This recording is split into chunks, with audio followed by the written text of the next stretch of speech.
Bonsoir fidèles téléspectateurs de la RTVC, c'est l'heure du Koumé News.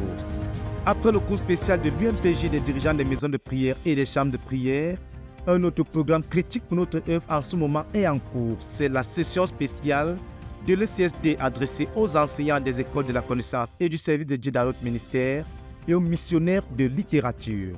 Déjà 2 jours que ce programme se poursuit du côté de Ndombi.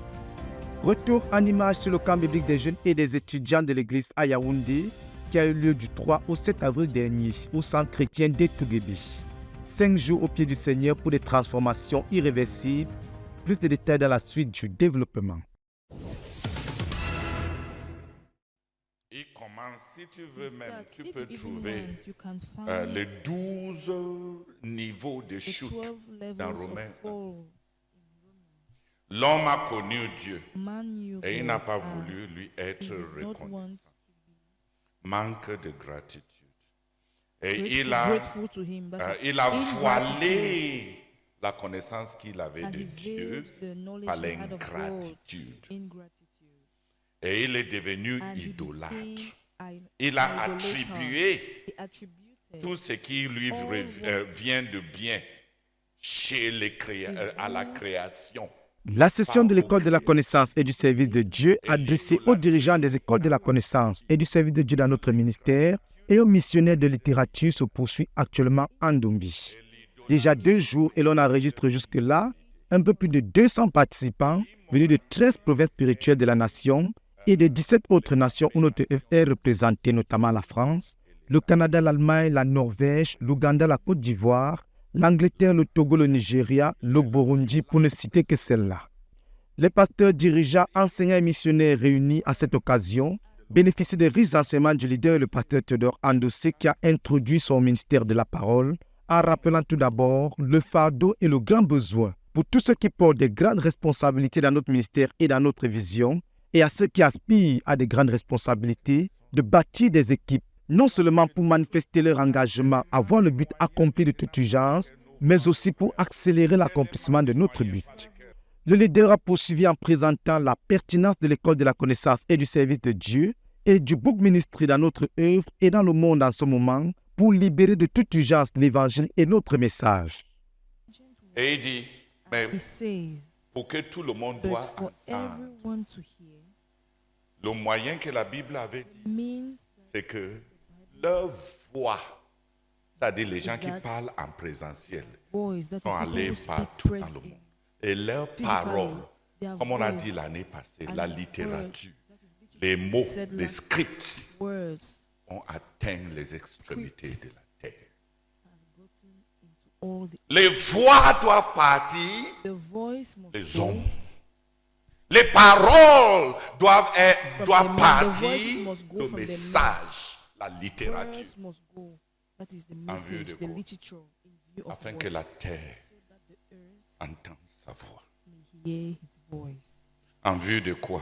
Afin qu'on puisse croire en lui. En vue de quoi? Pour qu'en croyant, on puisse avoir la vie éternelle.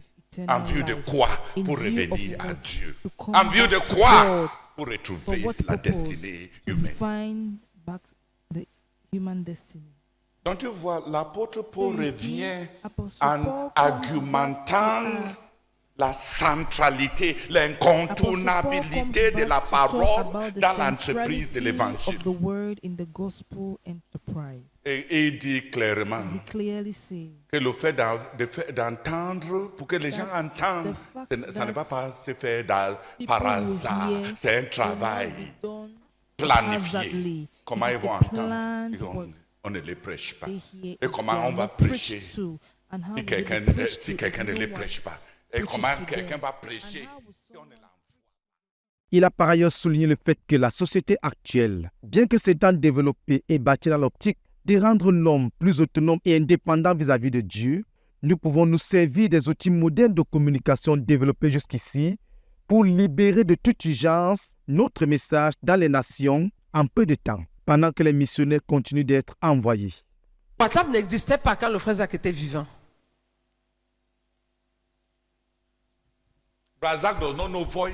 Le frère Zach n'a pas connu les messages vocaux.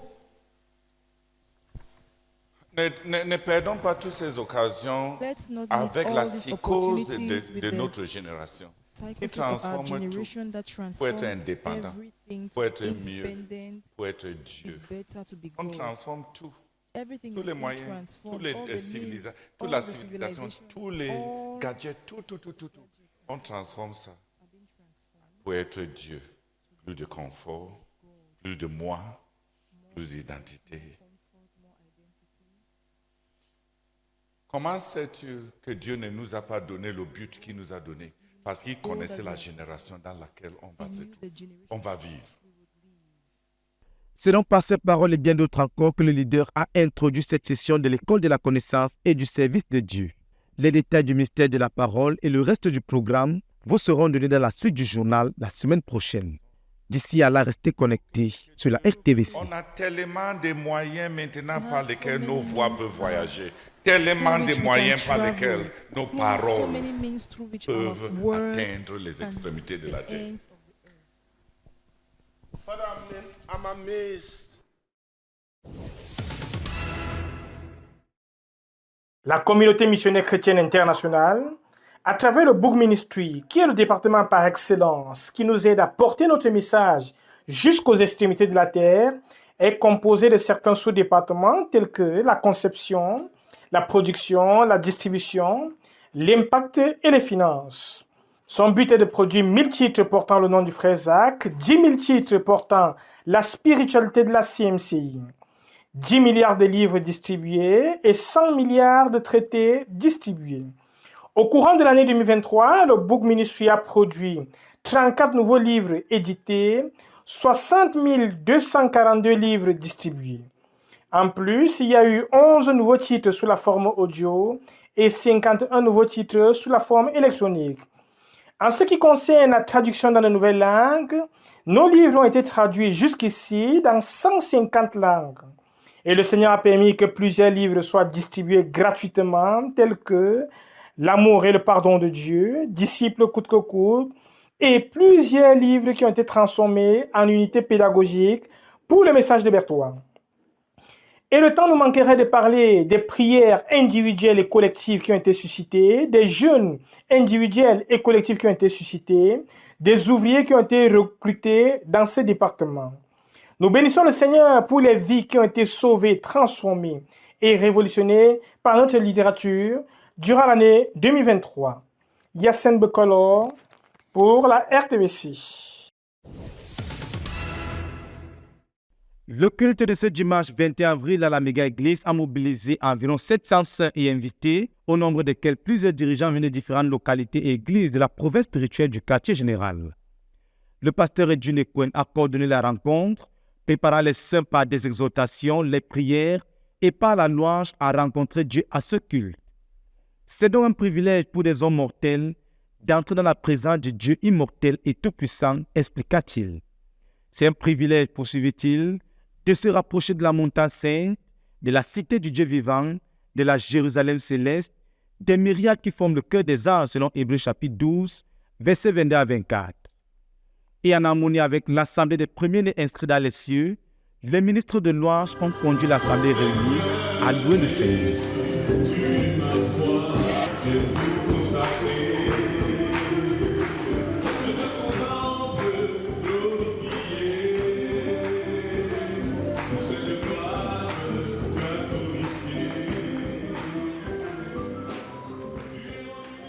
Pour apporter le message de l'évangile, le pasteur Alphonse Tawet a conduit à la lecture du passage de Matthieu chapitre 5 du verset 1 au verset 12. De ce passage, l'orateur a présenté ce qu'il a appelé les vecteurs du discipulat et le spectre des dons que le Seigneur Jésus-Christ offre à ses disciples. La première chose que Jésus offre à ceux qui sont ses disciples, c'est le royaume des cieux. Il leur offre la citoyenneté céleste. Ensuite, Jésus offre à ses disciples la consolation. Le troisième vecteur du discipulat qui a été présenté est que ceux qui viennent et qui sont disciples de Jésus vont hériter de la terre. Le quatrième vecteur du spectre des dons offerts aux disciples est qu'ils seront rassasiés. Le Seigneur Jésus-Christ nous promet ainsi la satisfaction. Le vecteur suivant qui a été présenté est la miséricorde. Un disciple de Jésus reçoit la miséricorde de Dieu, a souligné le pasteur. Les disciples de Jésus reçoivent de lui un autre don. Ils verront Dieu dans leur vie. Ils auront des révélations de Dieu. ils vont entendre Dieu et ressentir sa présence. Et finalement, le disciple de Jésus reçoit un nouveau nom, un nouvel acte de naissance, car ils seront appelés fils de Dieu. Ainsi, Jésus s'adressant à la foule était en train de leur présenter les 7 gammes de possibilités des dons que reçoivent tous ceux qui viennent à Jésus.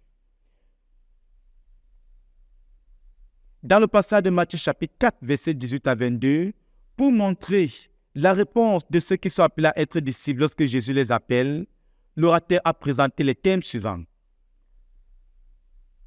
À partir du modèle de Pierre qui a été appelé par Jésus, la Bible dit aussitôt, il laissait tout et suivit Jésus.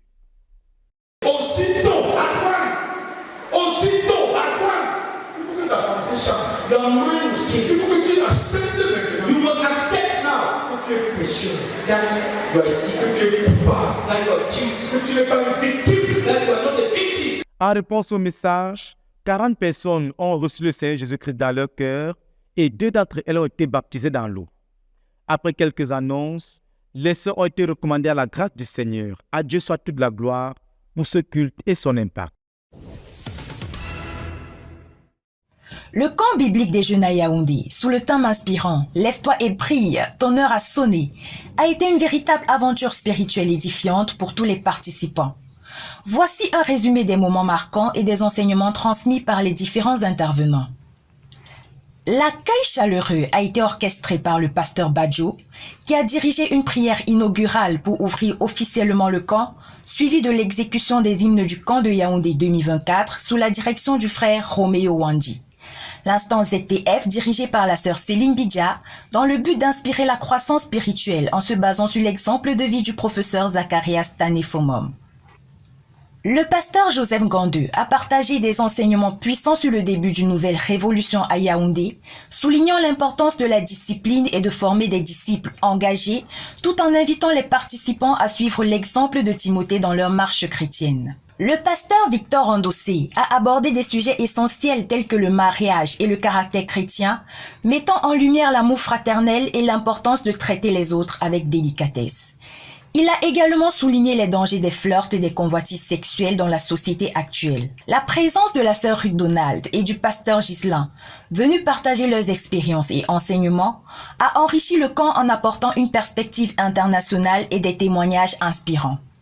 Les activités sportives ont offert aux participants des moments de détente et de camaraderie, renforçant les liens au sein du groupe. La soirée des talents a mis en lumière les dons et les talents variés des jeunes participants, célébrant ainsi la diversité et la créativité au service de Dieu. Chaque journée a été rythmée par des cultes matinaux, des moments de méditation et des temps de partage enrichissants. Le camp biblique 2024 a été une expérience inoubliable, offrant aux jeunes participants une occasion unique de croissance spirituelle et de communion fraternelle. Cette édition a également été marquée par des transformations profondes. 200 conversions, 57 réconciliations, 15 baptêmes d'eau, 93 baptêmes dans l'esprit, 148 délivrances de l'immoralité, 18 restitutions post-délivrance, 28 délivrances de démons, 50 ruptures de malédiction et bien d'autres témoignages de foi et de changement. Les enfants étaient à l'honneur ce dimanche 14 avril 2024 à la PSU de Yaoundé, dans leur plus belle tenue confectionnée spécialement pour la circonstance. Les enfants sont un dépôt sacré donné par Dieu. Élever cette génération future, c'est l'appel le plus saint, le plus noble qu'on puisse avoir. Cette grande responsabilité incombe aussi bien aux parents qu'aux ministres aux enfants. Une journée à la PSU Yaoundé leur a été consacrée ce dimanche 14 avril, dernier jour des congés de Pâques. Cette journée de l'enfant avait pour thème le fruit de l'esprit. La cérémonie a débuté à 9h sous la coordination du frère Herman, pasteur du ministère aux enfants à PSU Yaoundé. Il était assisté par la sœur Lydie. La rencontre a été placée sur le signe de l'enjeu des enfants dans l'accomplissement de notre but, illustré par des voix, chants bien accordés, des chorégraphies bien réglées, des portions de la Bible déclamées avec justesse et comme clou du spectacle, la déclamation des 6 chapitres du premier livre de Timothée par un enfant, des sketchs bien épilés et riches en enseignements, des jeux bibliques et bien d'autres ont meublé cette journée. Qui ne marche et qui ne s'arrête pas devant des pécheurs, mais qui ne s'assied pas accompagné de mon cœur, mais qui trouve son plaisir dans la loi de l'Éternel. Les enfants, par leur ministère, ont élevé Dieu en louange, criant l'euphorie chez les plus grands, étudiants, pasteurs, personnes âgées, réunis dans la salle de la PSU Yaoundé. Après cette première partie consacrée à la coordination, la deuxième partie s'est ouverte avec la prédication de l'évangile par des enfants. Les ministres de la parole du jour ont été la sœur Adui Ruth, interprétée par le frère David Wolji. L'évangile a été prêché avec puissance à partir de Jean 3, versets 16 à 17. So we are going to open our Bibles to John 3, 16 to 17. Donc nous allons ouvrir nos Bibles dans Jean 3, 16 à 17. La Bible dit que les telles personnes puissent en être pardonnées. Can be forgiven and new. Ce message très puissant a permis à 39 personnes de venir au Seigneur, dont 25 adultes et 14 enfants. Par la suite, les enfants ont fait montrer leur éducation du cœur, notamment en matière de connaissance de la doctrine de notre ministère. 13 enfants se sont démarqués lors de cours bibliques par correspondance sur le chemin de la vie. La cérémonie s'est clôturée par la proclamation du but de la communauté missionnaire chrétienne internationale par les enfants. Au sortir de cette merveilleuse journée, plusieurs enfants et ministres n'ont pas manqué de manifester leur joie. Aujourd'hui, j'ai trouvé la journée de l'enfant très intéressante. Il y avait les enfants restés, ils ont chanté. Il y avait aussi la chorale où j'ai participé. La prédication était intéressante et plusieurs personnes se sont converties à cette 5e édition de la journée de l'enfant.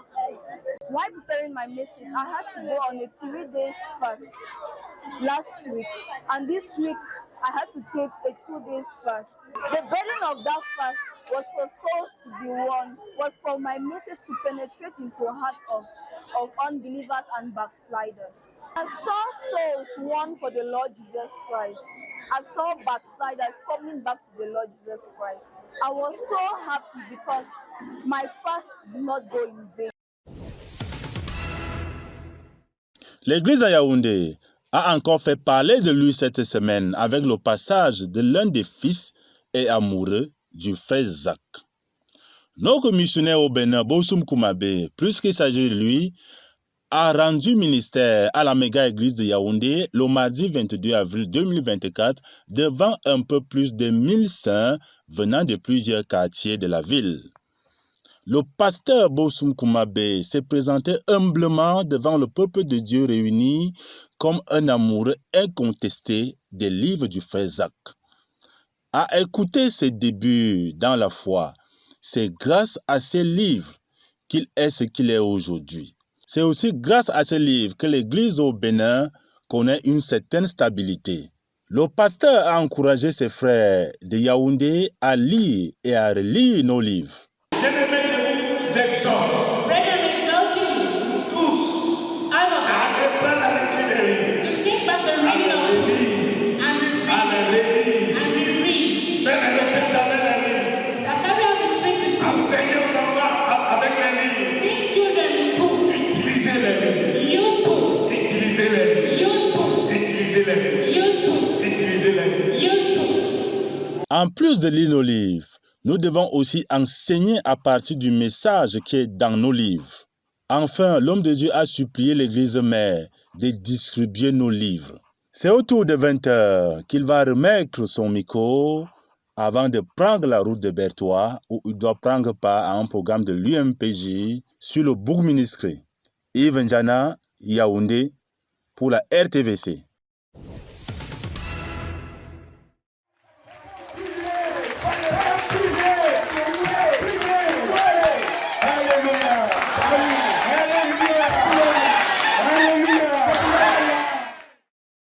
La convention provinciale de Touboro.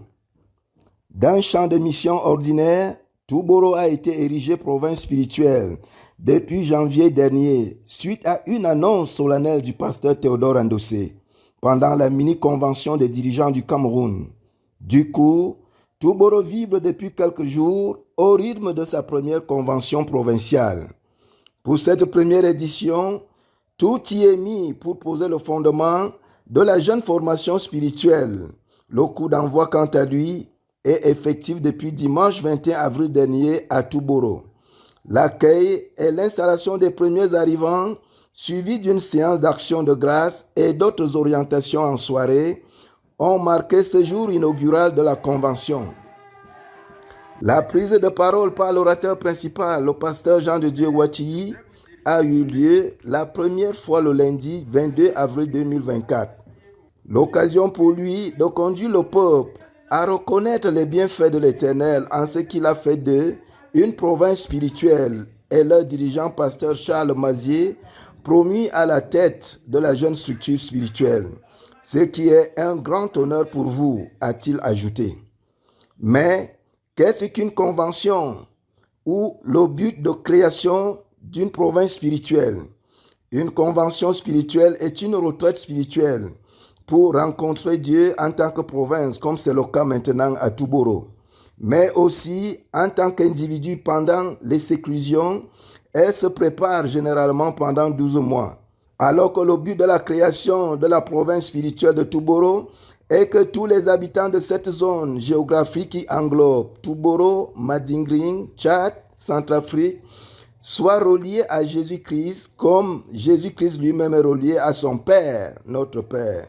Tous, c'est-à-dire les petits, les grands, jeunes, enfants, adultes, vieux, vieillards, quel que soit leur état, niveau social, leur race, leur âge, leur culture, pour avoir un temps commun de prière, de témoignage, des enseignements et des ministères. Au-delà de toute organisation et convocation, former des disciples comme méthode la plus rapide pour dépeupler l'enfer et peupler le royaume de Dieu est le sujet au cœur des débats à la convention de Touboro. Or, pour les former, il faut être avec eux. C'est pourquoi, dans le choix de Jésus dans Marc 3, verset 14, il les choisit pour les avoir d'abord avec lui, avant de les envoyer ensuite. La formation des disciples, ce n'est pas le compte rendu seulement comme certains l'ont limité, mais des moments où le faiseur et le disciple font presque tout ensemble dans la transparence et en toute convivialité. C'est du cœur à cœur, où les deux apprennent l'un de l'autre. La formation des disciples, c'est la vie. Et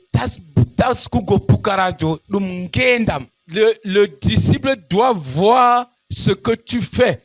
Il doit voir ce que tu fais.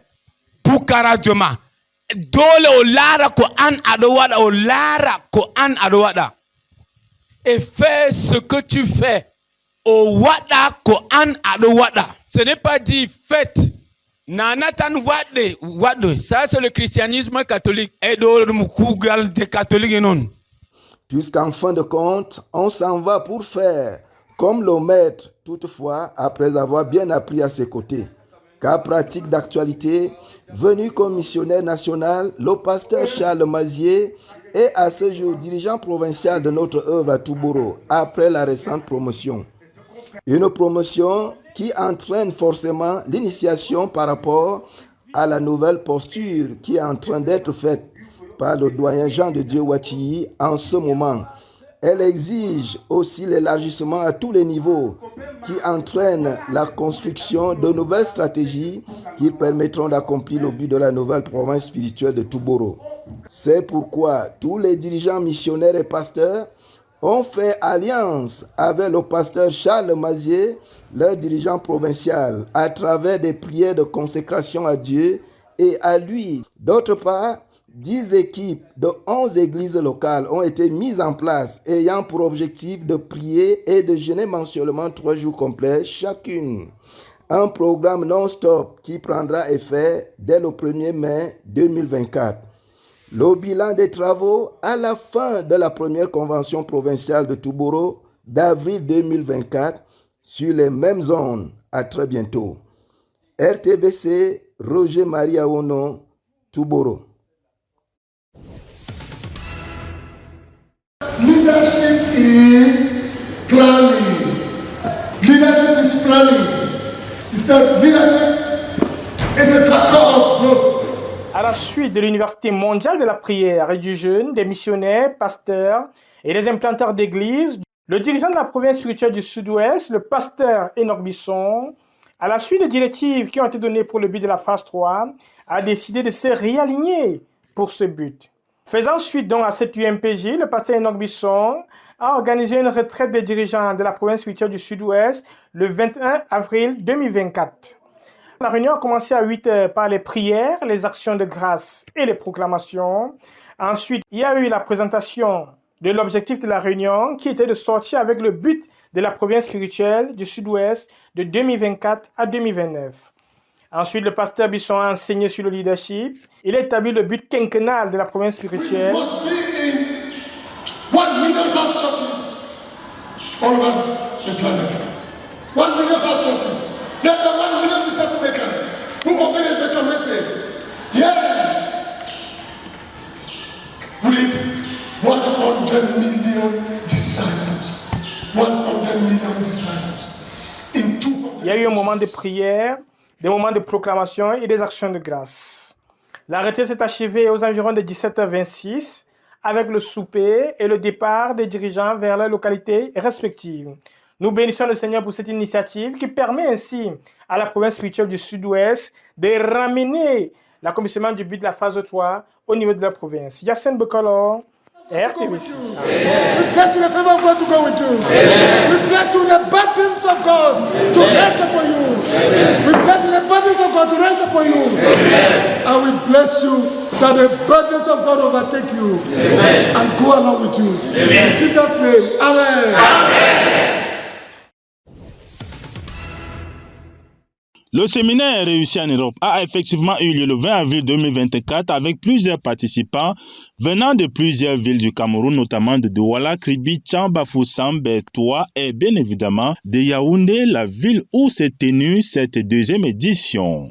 C'est donc environ 200 personnes qui ont pris part à ce programme. Les séminaristes ont bénéficié des interventions des orateurs vivant en Allemagne et même d'autres pays comme le Portugal et le Royaume-Uni. En effet, le but de ce programme est d'établir un pont de sécurité entre l'Afrique et l'Occident au profit de la masse d'étudiants, de travailleurs qui est en route pour l'Occident. En d'autres termes, le programme vise à apporter un encadrement gratuit à tous ceux qui ont des projets de voyage. Il n'est donc pas question ici de vider le Cameroun ou l'Afrique, mais plutôt de faciliter non seulement les déplacements vers les pays étrangers, mais aussi l'intégration. Cette deuxième édition était beaucoup plus ouverte et relaxe avec des témoignages issus des expériences académiques et professionnelles et même familiales suivis des questions des séminaristes. Tous ces partages visaient à mieux connaître l'Occident et à éviter les erreurs qu'ils avaient commises par ignorance dans la plupart des cas. Le pasteur Gislain, l'un des missionnaires de la CMCI en Allemagne, est par ailleurs cadre à Access Europe.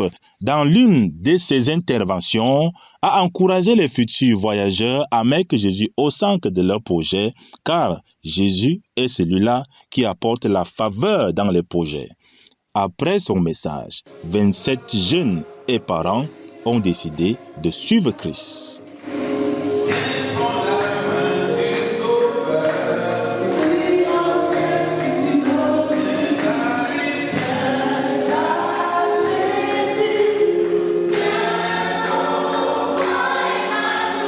Un participant était surpris par le caractère non lucratif d'un service aussi riche. Je m'appelle Marcel Yondi, je suis professeur de métier. J'ai l'impression toute nette que j'ai à la fin de ce séminaire, c'est un sentiment de satisfaction. À la fois de satisfaction et d'étonnement. D'étonnement parce que je veux bien comprendre comment une équipe décide de mettre sur pied un projet, une entreprise, sans tout de suite penser à de l'argent. Parce que les informations qu'on reçoit ici, le sentiment que c'est des informations nettes, c'est des informations de bonnes sources. Or, ces mêmes informations, il y a des gens qui les proposent, mais contre de l'argent. Donc, c'est une initiative à encourager, à pérenniser. Je ne peux que louer le bon Dieu afin qu'il vous donne beaucoup de force, afin que cette entreprise qui est née grandisse et que le rayon d'impact augmente sur des différentes éditions. Un nouveau participant a accepté nos comicos. On a souvent ces problèmes un peu, cette difficulté-là. Qu'est-ce qu'il faut faire? À qui est-ce qu'on doit avoir confiance? Et toutes ces difficultés-là. Mais ici, à ce séminaire, j'ai pu avoir des réponses à mes questions. Je suis le docteur Christine Chéry-Bonon et c'est la première fois que j'assiste à un pareil événement. Je peux dire que j'étais satisfaite et un peu triste que ce soit terminé, que ce soit qu'un seul jour. J'avais beaucoup de questions et les intervenants ont réussi à faire tomber les barrières. Et j'ai été challengée, j'ai été encouragée et je vois dans ce séminaire une opportunité de me lever encore avec beaucoup plus de courage pour continuer avec mon projet. Et je sais que si je suis perdue, si je me pose des questions, je sais à qui m'adresser exactement et je sais que je ne serai pas orientée pour me perdre. Et je sais aussi que je ne vais pas me tromper. Que si c'est juste un fantasme, avec l'aide du Seigneur, ils sauront m'orienter et je serai en paix. Après la réunion, dans la grande salle, autour d'un repas, le pasteur Gislain a passé un peu de temps avec les parents ainsi que ceux qui sont venus des autres régions du Cameroun. Je sors de Chang, au Cameroun, village de Toulandezo. L'enfant m'a fait part de ce séminaire. Elle m'a invité, moi et ma femme. Nadine m'a invité. Je suis venu depuis jeudi, je suis ici à Yaoundé pour ne pas avoir de retard. Et ce qui me réconforte, c'est que tout à l'heure, quand les parents étaient dans la salle pour prendre le petit portail, le pasteur, il a parlé. Et cela est parti droit dans mon cœur personnel. On disait seulement que les enfants sont partis entrer dans les sectes et ils ne font pas ceci, ils ne font pas cela. Il nous a dit que pour eux, c'est d'abord placer Dieu devant nous et qu'ils ne sont pas là pour rançonner les enfants, qu'ils sont juste là pour encadrer les enfants, pour évoluer dans la vie. Et ils ont déjà la chance d'avoir une plateforme où on peut les orienter et les guider pour qu'ils deviennent des grandes personnes. Et au vu de ce qui vient de se passer, le passage qu'on peut se rencontrer 1-2 fois par an, ça doit nous permettre maintenant d'inviter aussi d'autres personnes aux prochaines éditions qui viennent aussi suivre. C'est autour de 16h que le rendez-vous va prendre fin par une prière de bénédiction des projets des séminaristes. Rendez-vous en septembre 2024 à Yaoundé. Yves Njana, Yaoundé, pour la RTVC.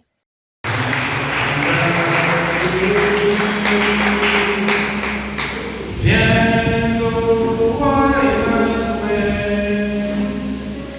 viens à Jésus.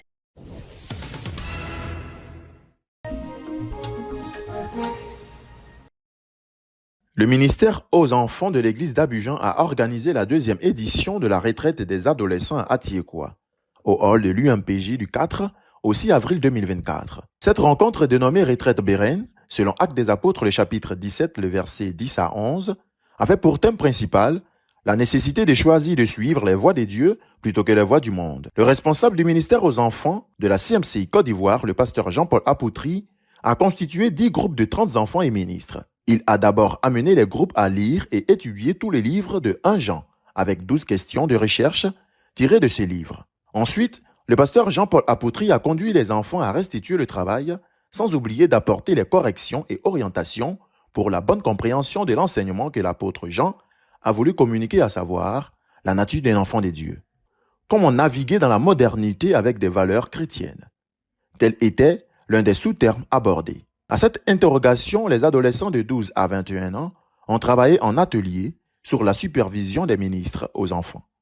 Ils ont à tour de rôle exposé sur 5 sujets d'actualité: l'Internet et les réseaux sociaux, le téléphone et la télévision, les amis et amitiés, le chrétien et l'argent, et enfin l'utilisation du temps. Gloire à Dieu, que le Seigneur vous bénisse. Je suis le pasteur Jean-Paul Apoutri et je veux dire infiniment merci à l'église tout entière et en particulier le pasteur Méo Boniface, son épouse et les anciens qui nous ont permis d'avoir cette retraite à Tiekwa avec nos enfants. Cette retraite que nous avons nommée retraite Béréen avait pour but de donner à nos enfants de s'approcher eux-mêmes de la parole, de l'étudier et de bien la comprendre. Nous sommes fondés sur les Écritures pour donner le nom à cette retraite-là. Et nous trouvons donc le passage qui en parle dans Actes, le chapitre 17, le verset 10 à 11. Il s'agit donc de l'apôtre Paul qui avait rencontré les Juifs des Bérées et qui avait des dispositions beaucoup plus favorables. Mais la disposition favorable qu'ils avaient était que ceux-là écoutaient Paul et prenaient le temps d'aller regarder les Écritures pour savoir si ce qu'il avait dit est vrai ou faux. Et c'est cette mentalité-là que nous voulons inculquer à nos enfants. Nous les avons donc donné la parole et on leur a demandé d'aller l'étudier. Nous avons étudié le livre de 1 Jean qui parle de la nature d'un enfant de Dieu et la nature des personnes qui ne sont pas enfants de Dieu. Ils ont donc lu tout le chapitre, tout le livre plutôt, du chapitre 1 au chapitre 5, avec des questions bien précises auxquelles ils ont répondu et ils se sont présentés par groupe pour exposer d'un certain nombre de thèmes qui étaient donc dans ces passages-là à leurs amis, à qui ils ont répondu également, pour lesquels ils ont répondu les interrogations qui leur ont été données.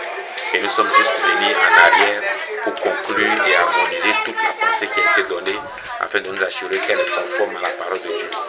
Et il faut reconnaître que les enfants ont fort bien répondu à nos attentes. Ils sont fort bien exprimés, ce qui est plaisant vraiment pour nous. Parce qu'après qu'on leur ait prêché suffisamment l'évangile, on a bien envie de savoir qu'est-ce qu'ils ont retenu, qu'est-ce qu'ils pensent de la foi que nous leur communiquons, qu'est-ce qu'ils pensent de la vie que nous menons. Est-ce lassant, est-ce agréable, est-ce à poursuivre, est-ce à mettre de côté, etc. C'est beaucoup de questions qui nous traversent. Et l'occasion a été donnée de voir effectivement ce que nos enfants pensent de l'évangile, pensent de la vie chrétienne. Et ensemble, nous avons répondu à l'ensemble de ces questions. Et nous sommes fort heureux de cet échange que nous avons eu avec les enfants. Et nous bénissons le Seigneur qui, nous croyons, va continuer cette œuvre-là. C'est comme si nous avons planté, je dirais même que nous avons planté. Dieu qui est le maître de l'univers fera son travail également qui est de faire croître. Et nous verrons les fruits. Nous en sommes confiants et nous bénissons le Seigneur pour cela. Que le Seigneur bénisse et prions encore pour nos adolescents, prions encore pour nos enfants. Et c'est à cela que nous serons victorieux sur le monde et sur tous les attraits qui tendent à nous les arracher. Tu donnes mon cœur, il ne m'appartient plus. Au Canada, depuis le mois de janvier 2024, les dirigeants des jeunes ont organisé une tournée dans 4 villes de la province du Nouveau-Brunswick, c'est-à-dire Edmundston, Campbellton, Bathurst et Moncton. Dieu a été fidèle et à la suite de ces ministères, plusieurs personnes ont reçu l'évangile. Ils ont pénétré la nouvelle ville de Campbellton. 15 personnes ont donné leur cœur au Seigneur Jésus-Christ avec 2 baptêmes dans l'eau. Et ils se réunissent tous les vendredis en ligne. Ils ont organisé un programme Entre dans ton héritage du 1er au 31 janvier 2024, suivi d'un programme d'en finir avec le passé. Ils ont rendu ministère de délivrance à 80 personnes et 17 personnes ont reçu le baptême dans l'eau. Hier, j'ai été touchée par le message du pasteur et j'ai fait de la résistance. Cette nuit, j'ai eu un sang sur le baptême et j'ai encore fait de la résistance, je me suis tue.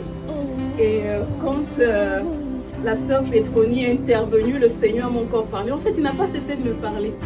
Et c'est vraiment, j'ai dû voir mon pasteur Benjamin pour lui expliquer ce qui se passait. Et il m'a dit, qu'est-ce que tu veux? J'ai dit, me faire baptiser parce que j'aimerais vraiment suivre Jésus.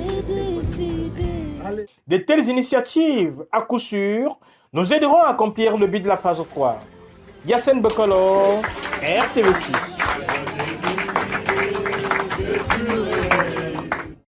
Merci de nous avoir suivis de bout en bout. Rendez-vous la semaine prochaine pour davantage de bonnes nouvelles sur la chaîne de la Bible. C'est la RTVC. Que Dieu vous bénisse.